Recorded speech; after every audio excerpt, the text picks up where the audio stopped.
Léon et la baguette magique.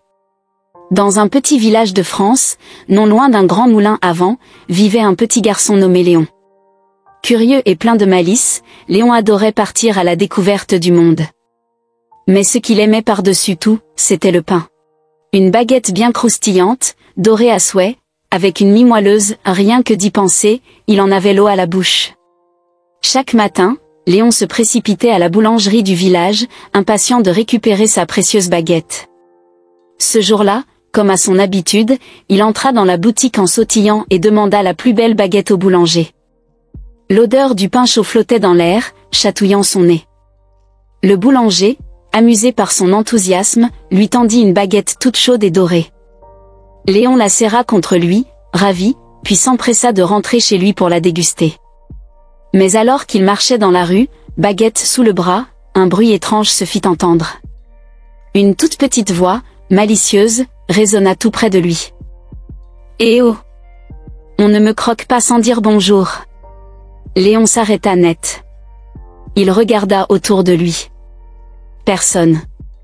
Il fronça les sourcils, perplexe. Qui a parlé? Un silence. Puis, à nouveau, cette voix, juste sous son nez. Moi, voyons. Léon baissa les yeux, et vit sa baguette qui lui souriait. Enfin, si une baguette pouvait sourire, c'était bien ce qu'il imaginait à cet instant précis. Il laissa échapper un cri de surprise et faillit la laisser tomber.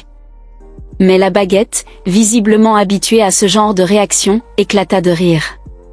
Une baguette, qui parle? Balbutia Léon.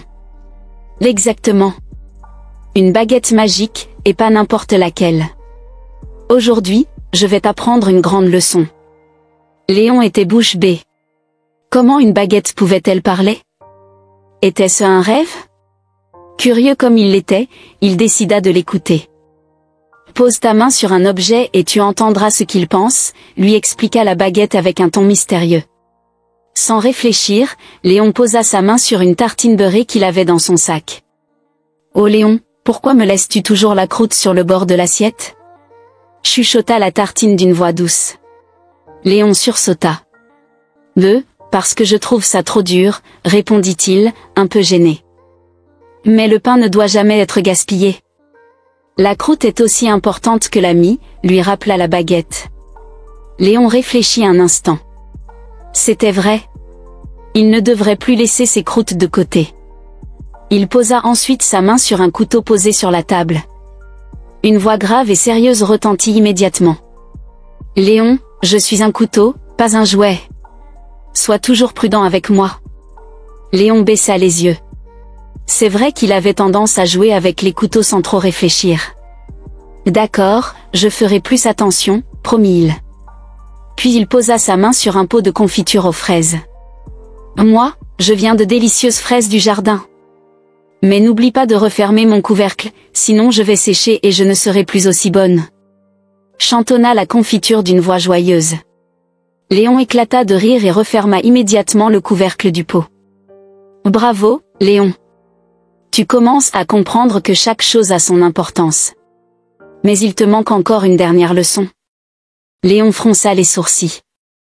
Une dernière leçon? Il se demandait bien ce que cela pouvait être.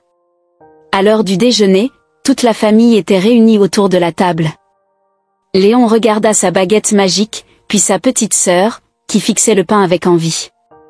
D'habitude, Léon gardait jalousement son morceau de pain. Il aimait tant le croquer seul, sans le partager avec personne. Mais cette fois, quelque chose avait changé en lui. Il sourit, sans hésiter, coupa un morceau de sa baguette pour le tendre à sa sœur. « Tiens, c'est pour toi. » La petite fille, ravie, prit le pain avec un grand sourire. « Merci Léon. » Léon, lui, se sentit étrangement heureux. Partager, c'était encore mieux que de tout garder pour soi. La baguette, satisfaite, chuchota doucement. Mission accomplie. Et d'un coup, pouf!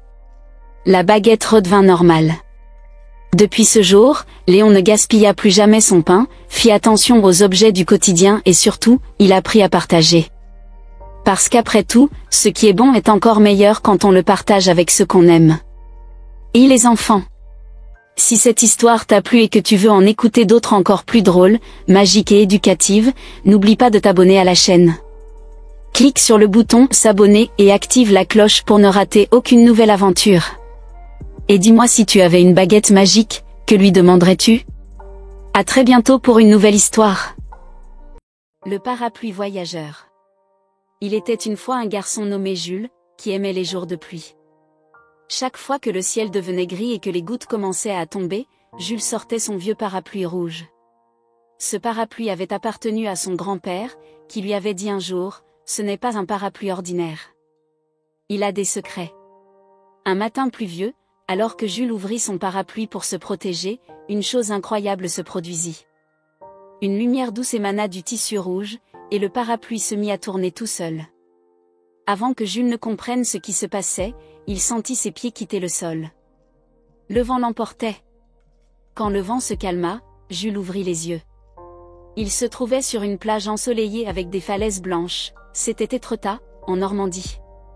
Des mouettes volaient au-dessus de lui, et il vit des pêcheurs qui tiraient leurs filets. Curieux, il s'approcha pour les observer. Ils lui montrèrent les poissons et lui parlèrent des marées. Jules trouvait tout cela fascinant. Soudain, le parapluie se mit à tourner à nouveau. En un clin d'œil, Jules se retrouva dans une immense prairie verte.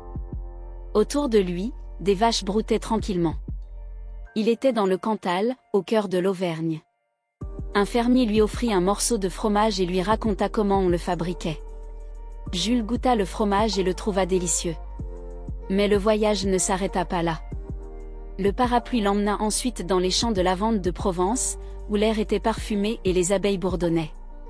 Jules apprit comment les fleurs étaient transformées en huiles essentielles. Son dernier arrêt fut à Paris, où il se retrouva devant la tour Eiffel illuminée.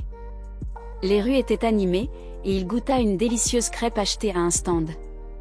Il regarda la tour briller et pensa: « C'est incroyable tout ce que ce parapluie peut me montrer. » Quand Jules rentra finalement chez lui, il était émerveillé. Il referma son parapluie rouge, le posa soigneusement et se demanda où il l'emmènerait la prochaine fois. Une chose était sûre, le monde était bien plus grand et plus beau qu'il ne l'avait imaginé. Et voilà, c'est la fin de cette vidéo. N'oublie pas de t'abonner à la chaîne et d'activer la petite cloche pour ne pas manquer les prochaines aventures. À très vite pour de nouvelles histoires enchantées. Bébé ninja. Dans un petit village paisible, caché au cœur des montagnes, vivait une famille très spéciale. Ils étaient connus comme les ninjas les plus talentueux de la région. Mais ce que personne ne savait, c'est qu'au sein de cette famille, il y avait un tout petit ninja en formation. Bébé ninja. Bébé ninja, du haut de ses 18 mois, était le plus jeune de la famille.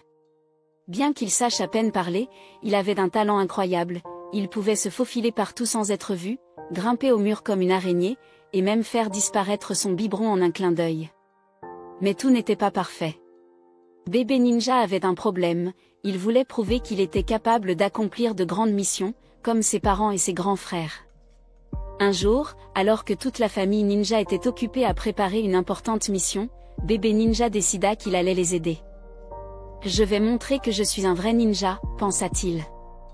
Il se glissa discrètement hors de son berceau et enfila sa toute petite combinaison noire. Sa mission? Attraper le trésor secret de la maison, un paquet de gâteaux que ses frères cachaient jalousement. Avec son biberon à la main comme arme secrète, Bébé ninja commença son opération.